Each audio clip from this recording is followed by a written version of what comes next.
Hey, everybody. Um, this is Antoinette, and I'm back. Um, Finally uploading another video to this channel. Okay, I've been doing a lot of work in a lot of other areas, and I really want to put some focus in on this channel because um, I have some messages that really have helped me over the past couple months, and I just want to share my success or share things that I have, really learned over the past few months, really during this quarantine thing that has really helped me and really helped me to create better relationships during this time. I don't know if it's just me or if you all can relate as well, but people are going crazy right now. Okay. I have had so much conflict in my personal life since this quarantine started in March. And I really wanted to seek out some solutions so that I could really effectively deal with this conflict, all right? Not just sweep it under the rug, not just ignore it, not just pray about it and hope that it gets better, but really effectively deal with this conflict. One thing I found is that I had really weak boundaries. I read the book Boundaries.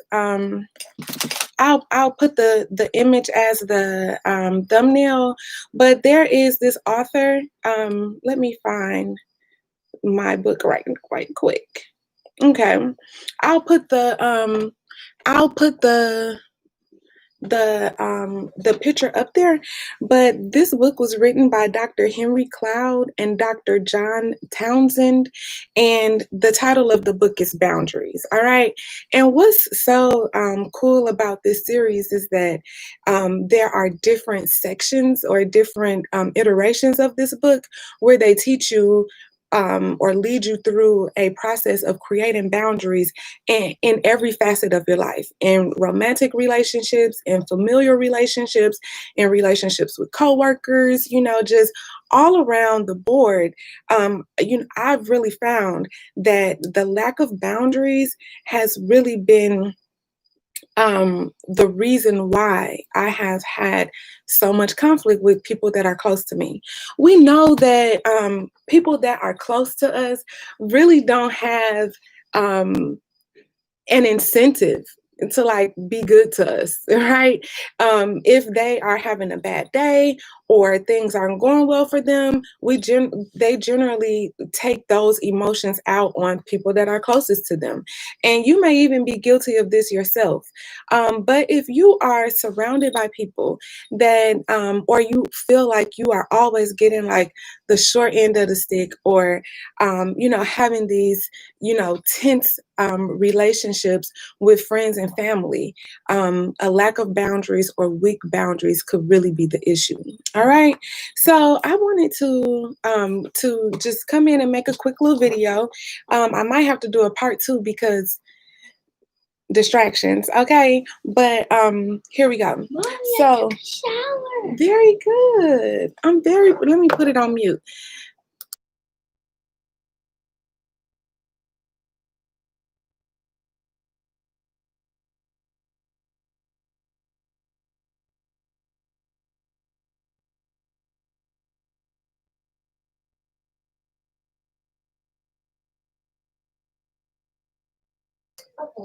Okay, so here are some things that you are responsible for, okay? As a person, as an adult man, adult woman, these are things that you are responsible for directly, and nobody can take over this responsibility for you.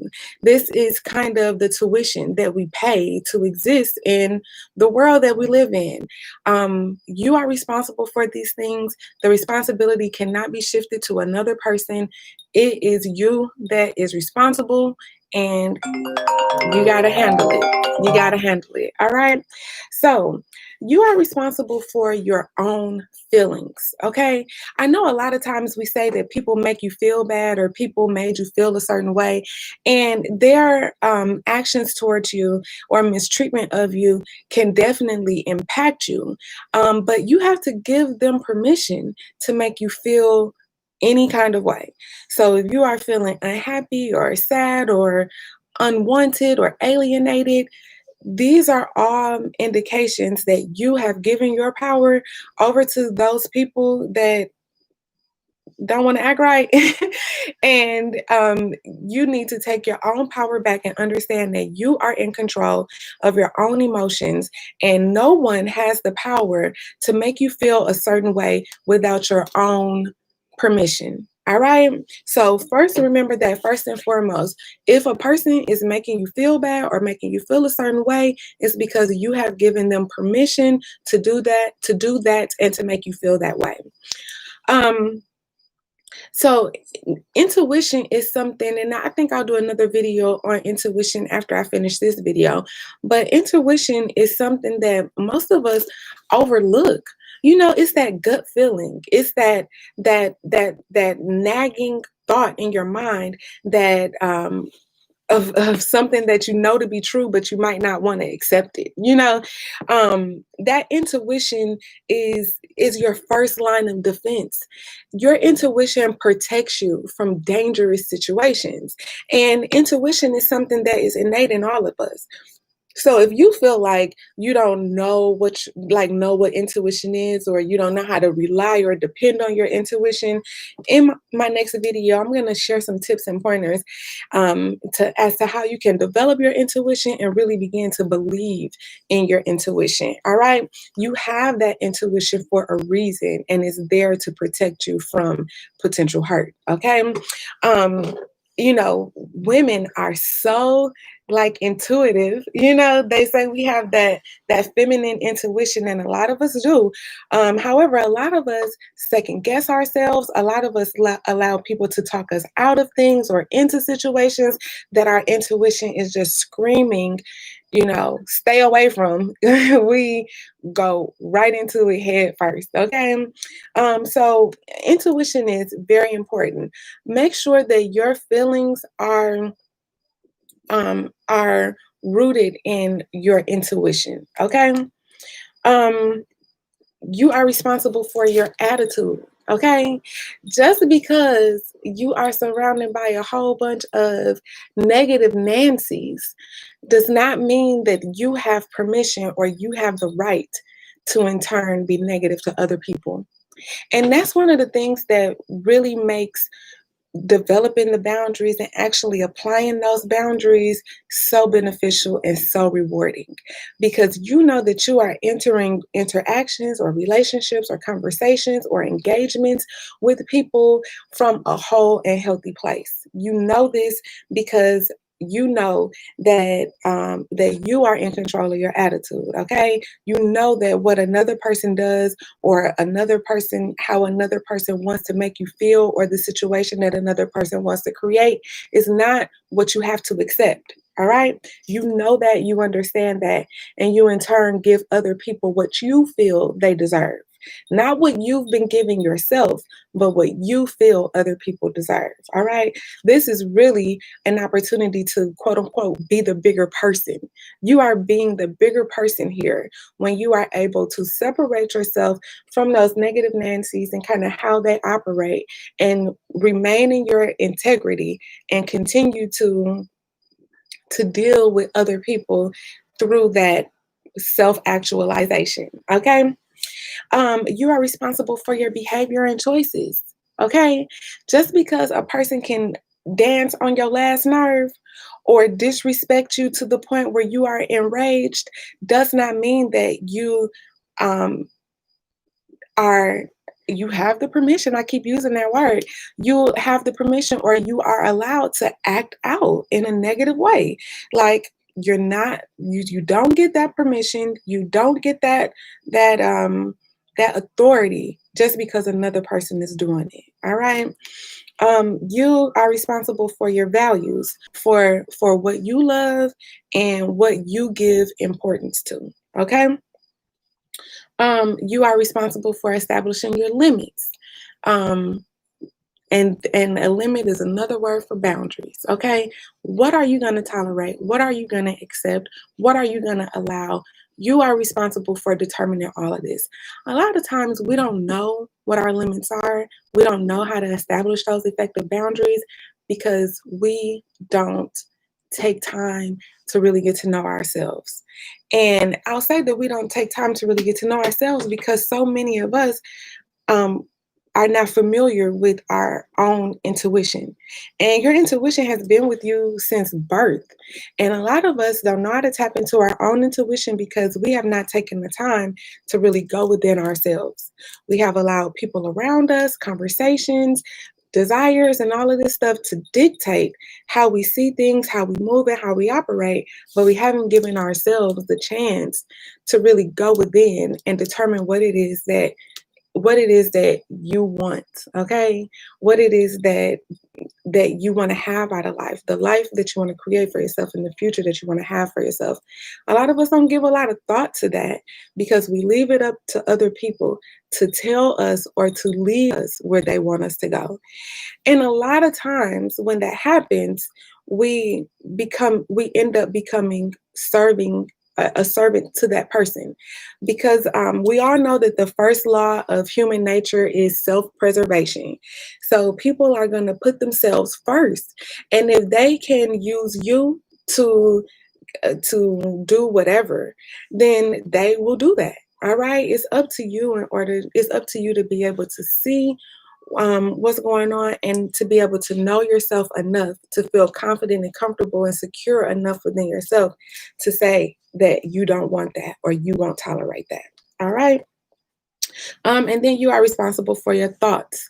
You are responsible for the things that you think. Okay. I'm going to talk about something that's really sad, but so many people fall into a deep, deep, deep depression and make a decision that is irreversible. Now, sometimes this decision is rooted in mental health issues or crisis or something like that, but sometimes these decisions are rooted in the treatment of other people. And when I say other people, I'm talking about husbands, boyfriends, wives, and girlfriends, okay? I have never seen a person be taken down lower than through a boyfriend, a significant other, a spouse, a wife, or girlfriend. I have never seen a person hit rock bottom as hard as I have seen a person hit rock bottom due to a relationship. All right. You are responsible for your thoughts. Okay. I know I have witnessed a few people that made that decision recently. And I don't know if it's this COVID stuff, I don't know. But a few people have made that decision recently. And I know that it was in regards to a relationship. And I paid attention and studied the person that was kind of at the root of all of this negativity and conflict. And do you know this person could care less? This person could care less.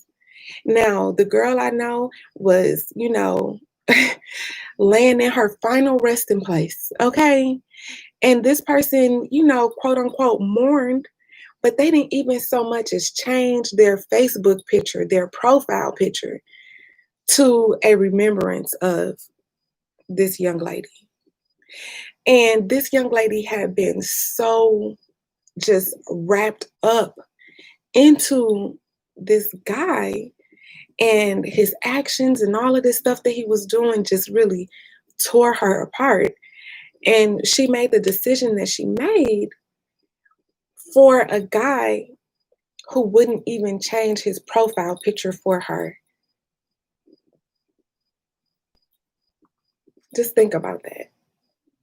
Just think about that.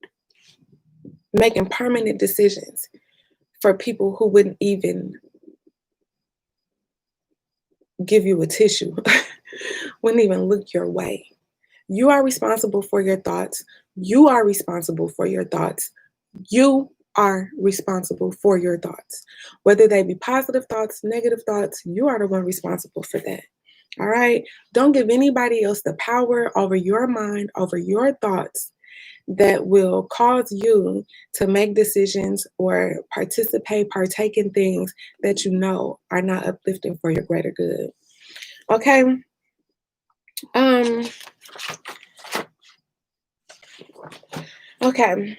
So the 10 laws of boundaries. I'm going to go through the 10 laws of boundaries. Now, this book is really good. I encourage you to pick it up and check it out yourself. I've taken out some really pertinent information that I think can help people in general. But if any of this information resonates with you, feel free, like, please go and get the book. Okay. If you are on Facebook, I have the PDF. Okay. So let me know. Okay. And I might hit that share button. I might hit that share button. Okay. So number one, the law of sowing and reaping can be interfered. Okay. So a lot of us talk about karma. Oh, this person's going to get their karma. Oh, they're going to get it back. And sometimes they don't get their karma because the law of sowing and reaping can be intercepted. It can be interfered. And it can be interfered by other people who don't know that they're standing in the way of another's karma. Okay. But that karma can be intercepted. So you cannot allow people to mistreat you, allow people to disrespect you, allow people to injure you emotionally, and say, I'm not going to address it. I'm not going to deal with it because this person is going to get their karma and they are going to suffer. So I don't have to do anything to defend myself. I don't have to do anything to speak to myself, speak up for myself, because this person is going to get their karma. And the reality is that they may not. They may not. So don't miss the opportunity to defend yourself, to stand up for yourself. What?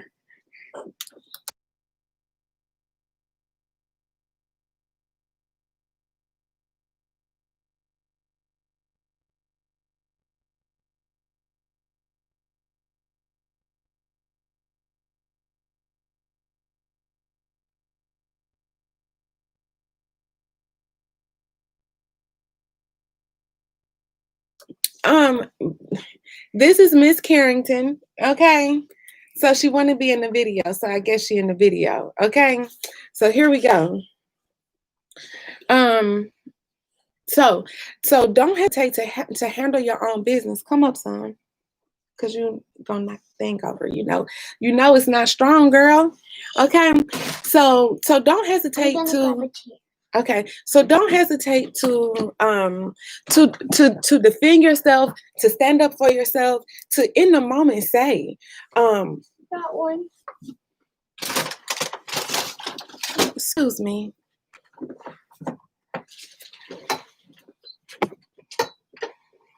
Oh. Okay, so don't be afraid to stand up for yourself in the moment and say, you are disrespecting me and I will not tolerate it.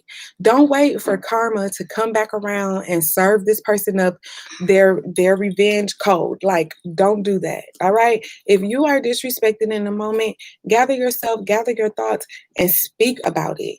It doesn't have to be that next second, that next 5 minutes. If you need to go home and really think about it, and the next day, give a phone call or send a text message or write a letter.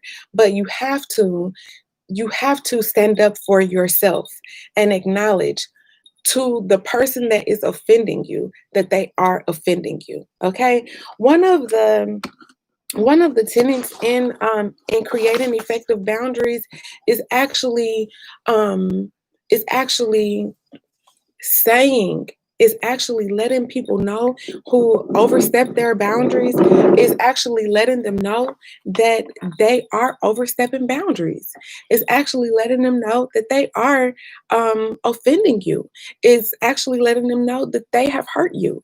A lot of us say that we should just ignore things or we should just forget about it or just sweep it under the rug, but that never effectively deals with the issue. You have to confront it. You have to confront it face on, face forward, whatever they say. You got to confront it, okay? And you have to speak to that person.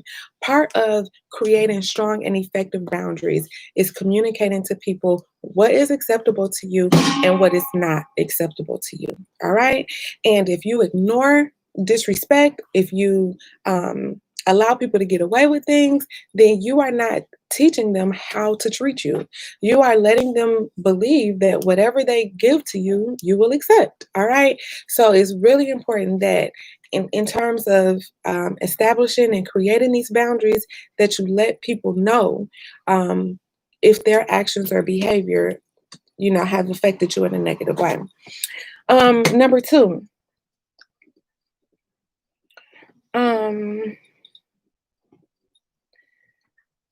let me just in 1A, codependency is a major reason why boundaries are not created and developed. And codependency, do some research if you're not familiar with the term, but codependency is basically depending on another person.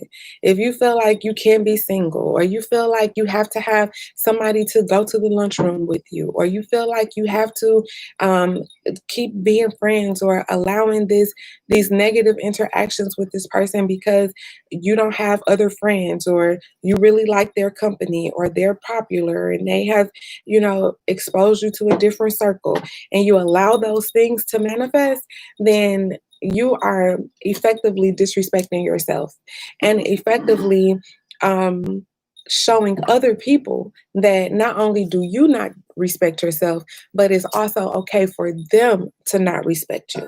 Okay, so evaluate yourself and think about a codependent nature. If you feel that you have codependency in some area, it's really important to really seek help. Okay, therapy and counseling, those are great resources. Okay, number two, the law of responsibility. You are only responsible for yourself, okay? And if you are privileged, but if you have been blessed with a little baby over here, okay, then you are only responsible for yourself and that baby. Okay, like you are not responsible for another person's issues, another person's feelings, another person's thoughts, another person's wants, another person's anything. You are responsible for yourself and those people who are those people who are your responsibility, like your babies. Okay, but outside of that, you are responsible only to yourself. Okay. And so remember that you do not have to take on the responsibilities of the world to be a good person, to get into heaven. Okay, that's one of the things that I really liked about this book, is that it had so many Bible verses. Okay, so for those of you who are saved and sanctified and filled with the precious blood of Jesus Christ, this book is for you. Okay, because this book has Bible verses that you can use against those people that are overstepping their boundaries. And you can show them how, even in the word, their actions are wrong against you. All right. You can do this in a non-confrontational way where you can keep the relationship and the friendship intact and really begin to modify or reform that behavior. Okay. Now, number two, Number three, the law of power. You have the power to defend and stand up for yourself. Standing up for yourself and defending yourself is not a bad thing. It's actually necessary. All right, especially when you are learning how to create those boundaries or wanting to have firmer boundaries. You must stand up for yourself. You absolutely have to stand up for yourself. There is no other way around it. There's no other way around it. You cannot be a doormat. You cannot be a people pleaser. You cannot be a pushover and think that other people are going to respect you, respect your boundaries, respect your limits. They won't, because they are benefiting from your lack of boundaries. They are benefiting from your lack of self-awareness. They are benefiting from your lack of self-love.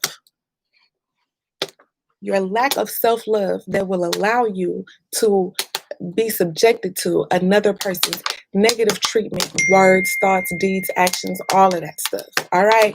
They benefit from your lack of love for yourself, your lack of self-love. Okay. Um, so you have to defend yourself and stand up for yourself. Now, this doesn't mean cussing people out, okay? This does not mean fighting people, okay? This does not mean bringing it out to the middle of the street, okay? What this simply means is developing a few firm statements that you are comfortable with saying, and being able to put another on notice that you are aware of their behavior, you don't like their behavior, and you will not tolerate their behavior. Okay? Now, those statements can be something like, I will not allow, I do not allow people to speak to me that way. You will not speak to me that way. I will not tolerate your disrespect.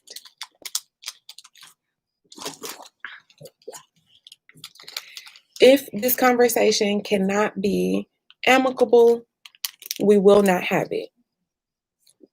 All of those statements are done with a period, okay? Period. There's no negotiation. There's no moment where you'll say, okay, I'll let you disrespect me.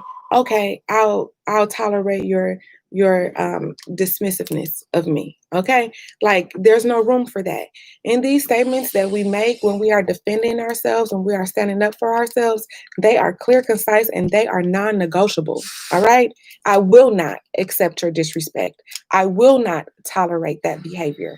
All right, and when you say it forcefully and assertively, then they will receive it that way. All right. The key and the kicker is that if that behavior presents itself again, that you call it out, or that you call it out, or that you have a consequence for that behavior. All right. And we'll go into consequences in just a little while. All right. I'm going to do a part 1 and a part 2. So I'm going to get through these laws in my part 1, and then in the part 2, I'll go into the consequences. Okay. Number 4, the law of respect. You have to, the people around you have to respect you enough to accept your no. And conversely, you have to respect another's no.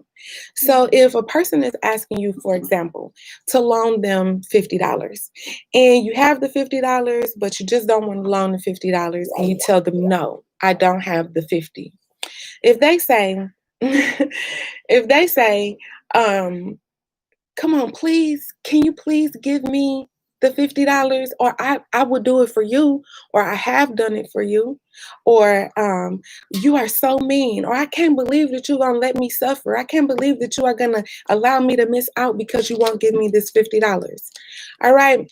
You can stand there and have a conversation and negotiate your no if you want, or you can say, I'm not able to give the $50 today.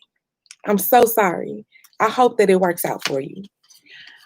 I have to finish something. I'll call you back soon. Okay.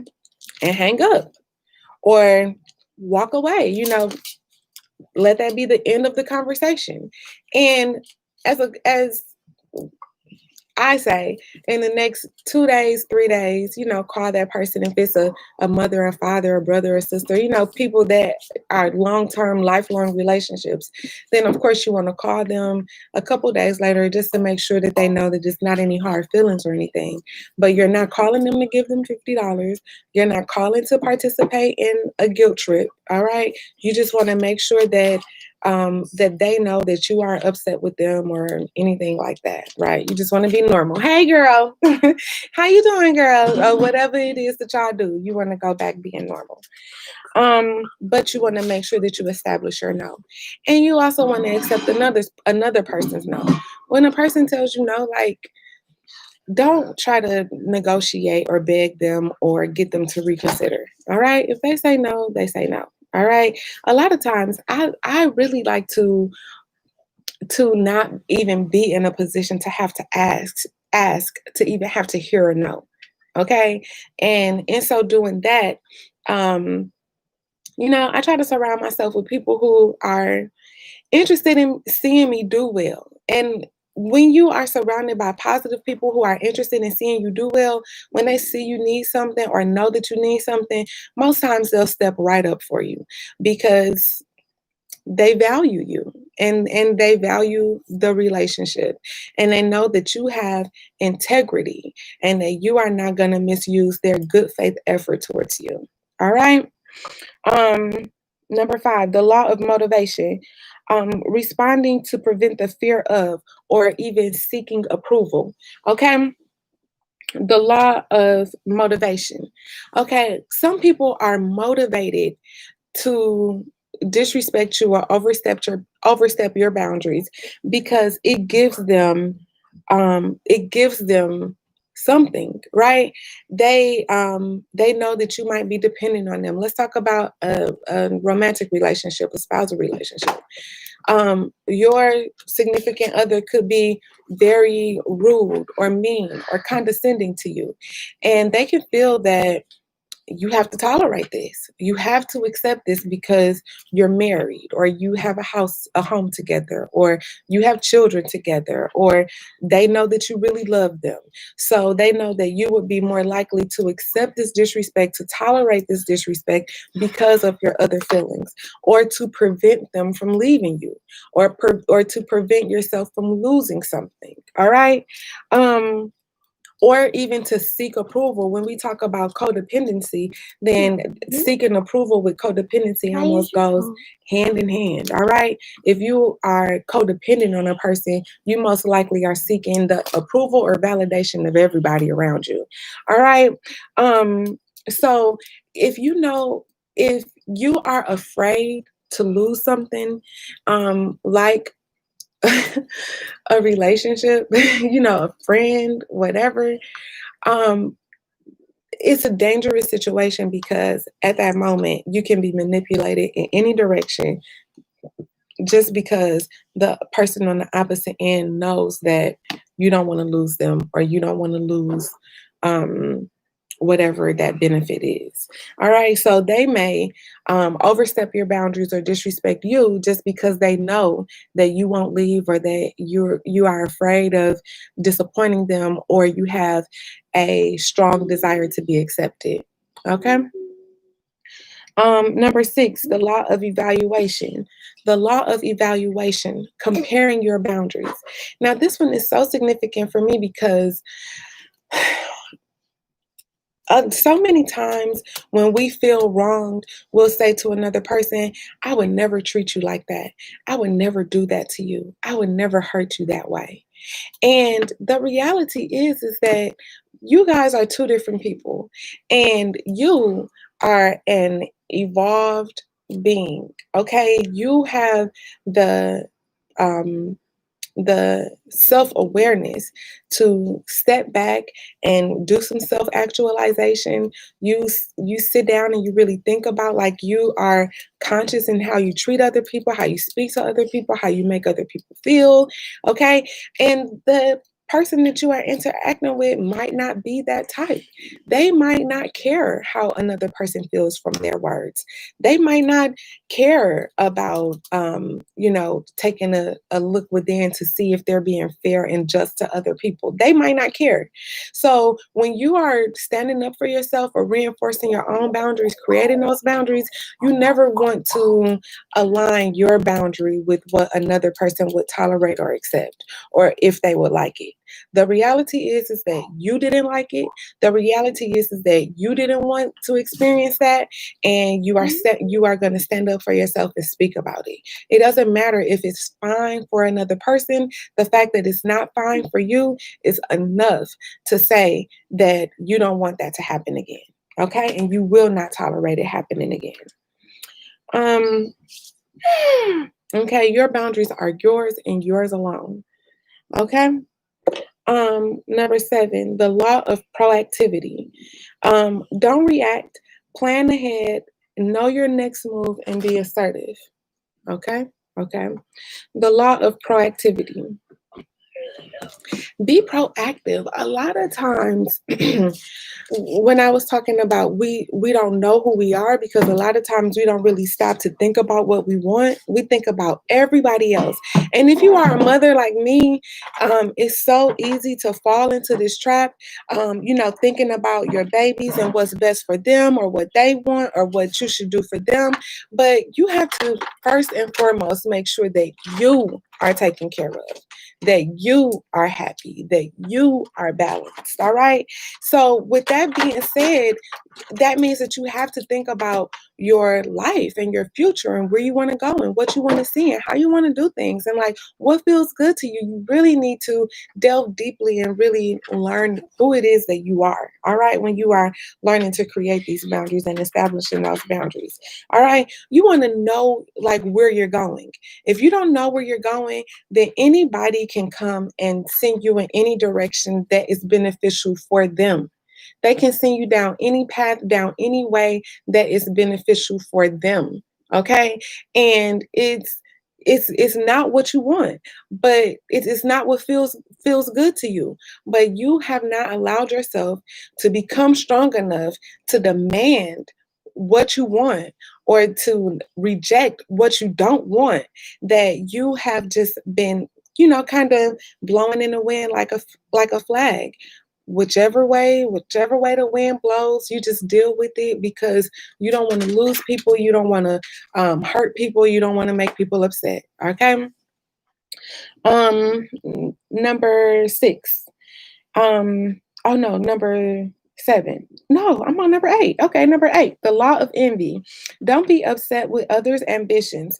Go after what it is that you want. All right. So many of us are so unhappy with our lives because we aren't living our lives. We are just vicariously living through other people or walking through life with no direction, with no aim, and allowing other people in our circle to kind of point us in this direction or that direction.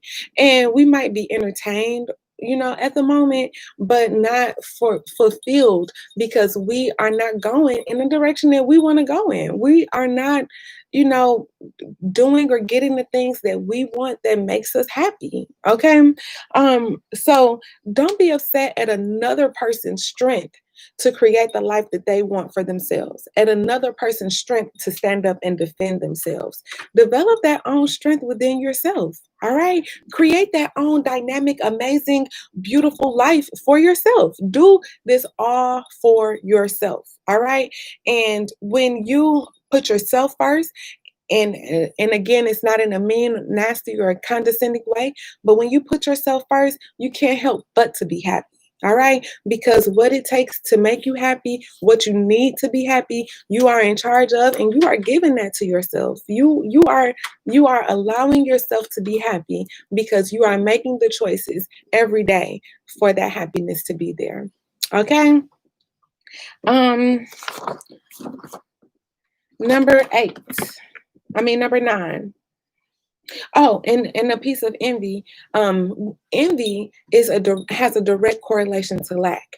So if you are envious of another person or jealous of another person, then that means that you lack something within that is making you to have negative feelings towards that person. It's making you be envious of them. It's making you be jealous of them. It's making you want what they have instead of wanting what's uniquely yours and what's uniquely designed for you. Okay. They might like red. You might like pink. Okay. And you are jealous of this person because they have the nice red room set up for themselves when you have all the power and all of the resources to create your own pink room for yourself. All right. Like envy equals lack. So if you ever find yourself envious of another person or jealous of another person, stop and take a look within yourself and determine what it is that you are missing, what it is that you are not doing. Thank you. Okay, what it is when I get finished with the video, okay? What it is that you are doing or what it is that you are not doing that is allowing you to remain in a state, in a position where you are not happy, okay? Um, Let me see. Number 9, the law of activity. Take initiative and don't wait for an invitation and push it. You have to do your part. Okay? In establishing the boundaries, this law of activity is you going after what it is that you actually want. First, you got to know. A lot of us don't know, like I said. But once you determine what it is, thank you so much. You're so sweet. I appreciate it. She made me wrote me a letter. Thank you. So you first have to determine what it is that you I'm gonna want. make you one more. Okay. You first have to determine what it is that you want. You have to know yourself enough to know what it is that you want out of life and create a blueprint on how to get there. Okay. And that is the law of activity. Make plans, use a journal, use an organizer. Really sit down and think about the things that make you happy. Those things, if you do feel envy and you do feel jealousy, think about what those things are so that if you want to get that for yourself, then you can go and get it for yourself, okay? Or get something similar for yourself. All right. And then number 10, and then I will be back for part 2, is the law of exposure. Boundaries must be clearly defined. Okay? People need to know how to treat you. This is the thing. So many of us say, oh, just ignore them or forget about them, or I'm not going to say anything about it, or I didn't want to bring it up. But the reality is that you have to bring it up. You have to bring it up. Nobody knows how to treat you. Nobody knows what you want. Nobody knows what you desire or what's acceptable to you if you don't make that clear, like plainly known. Everybody in your life should know how to relate to you because you have taught them. All right. If you haven't taught a person how to treat you, that means that they are treating you the way they want to treat you. All right. Think about it. If you have some situations or relationships or something that you aren't happy with, really take some time and sit down and think about if you have taught that person how to treat you, or if you have just allowed them to treat you the way that they thought was acceptable. All right. And depending on who you're talking to, depending on if those people have integrity or not, they might not be treating you in a positive way. All right. And if that is the case, it's up to you. You are the one person responsible for rectifying that. You are the only person who can set that straight. Nobody else can do it for you. Something that you will have to do for yourself. All right. So, my baby back. I got to go. I'll be back on part 2 a little later on. See y'all soon. Bye.